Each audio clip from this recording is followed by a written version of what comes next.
tonight on Evening. I'm Kim Holcomb, and I'll give you the lowdown on what's up this week.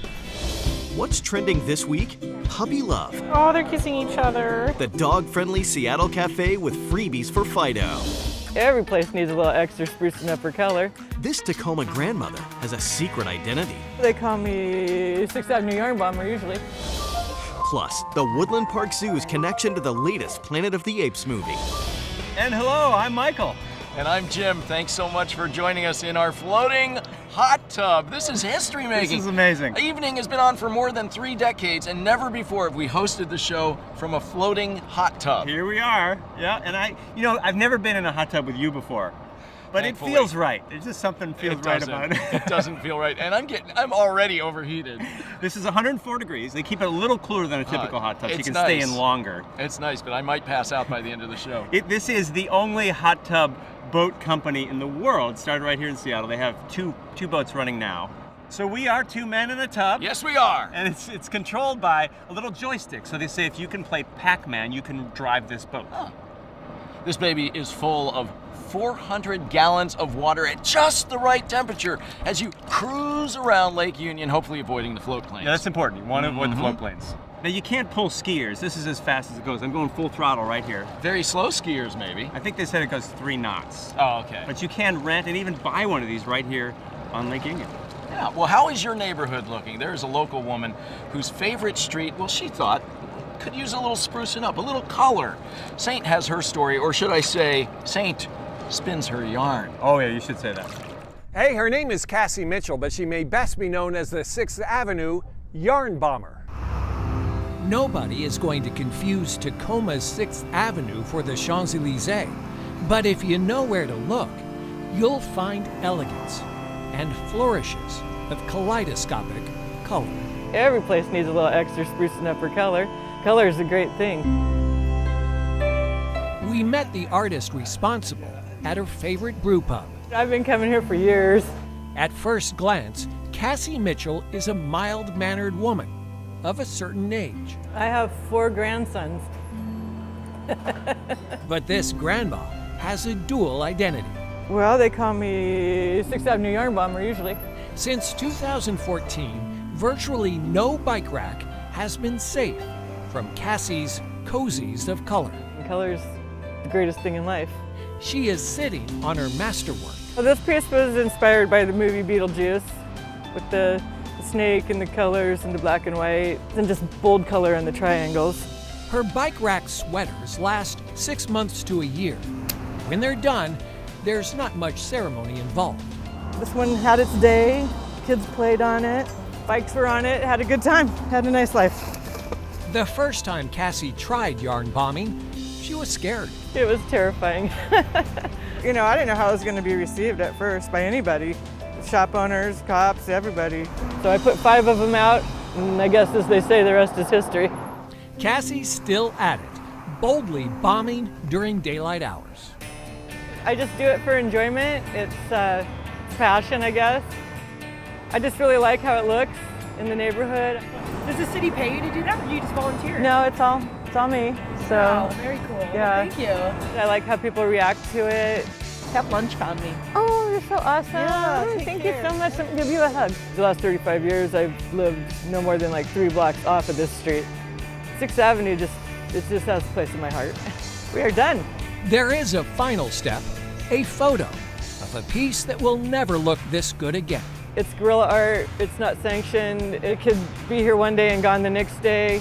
Things happen to them, so I just want people to enjoy it for the day it's here and not worry about what's happening down the line. I am a guerrilla artist. Kind of weird for a grandma.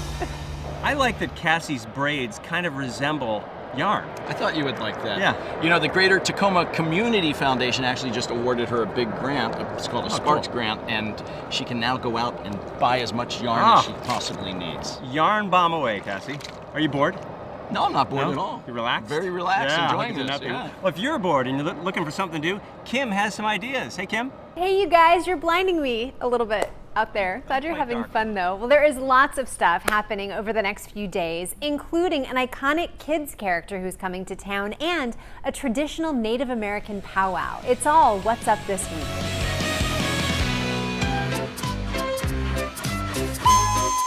first chugged his way into children's hearts back in 1984. Now you and your kids can hop aboard a 25-minute train ride when A Day Out with Thomas pulls into the Northwest Railway Museum in Snoqualmie this weekend.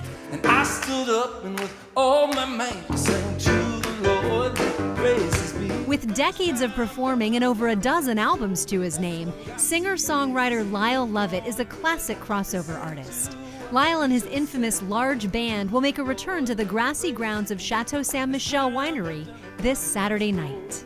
It's been a cultural tradition for 3 decades. The Seafair Powwow brings members of several Northwest tribes together for a weekend of traditional dance, music, and fantastic food.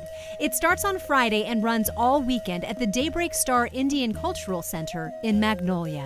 A first down handoff. That is Dominique Malloy. Finally, their uniforms are a bit skimpier than the Seahawks, but if you need a football fix, the Seattle Mist women's team plays at home. 7-on-7 tackle football this Saturday night at the Showwear Center in Kent. And that's what's up this week. Thanks, Kim. Totally ready for the weekend now. Yeah, and if you're looking for something else to do, you may want to head up to the San Juans. And if you do go, you'll want to stay in Middle Earth. It looks like something out of a movie. It's created its own energy here. Or maybe a dream. Oh, look, there's a bird right there. Oh. Yeah. When guests like Texas newlyweds Jesse and Jason Seiler stay at Suzanne Degay's cottage, they're embarking on a getaway to Middle Earth. But we knew immediately this is where we wanted to stay. People can't wait to get here. I don't think we went to bed till 2 o'clock just because we kept finding things like, oh, there's a deck up here. Oh, look at this. Neighbors here on Orcas Island know it as the Hobbit House. It kind of created itself. It was designed and built by alternative architect Sunray Kelly. They drew out the plans on a napkin. So this handrail we got off the beach. It's part fairy tale castle, complete with majestic tower. Rapunzel, Rapunzel. And part treehouse. So great expanse. I'm the king of the world. All hand-built using local, natural materials. It makes you feel more like you're in the woods than you are in a house. There's hardly a straight line in the place. It's not any conventional construction in it at all. Windows, ceilings, doors. Whoa! All seem to tell their own story. Surprises, magical, fantasy architecture. A place for guests like Jason and Jesse. All right, honeymooners, that's enough. Hands off each other. To begin new stories of their own. I want them to step out of their normal life. The Hobbit House, bringing fairy tales to life in the San Juan Islands. Brings me a lot of joy. A one-night stay in the Hobbit House starts at $225 a night. House is nice. Hobbit is. House is nice. Is Yoda a hobbit? I don't know what I'm doing there. Look out for the plane! From dog-friendly cafes to power pets, puppy love is what's trending in the Northwest.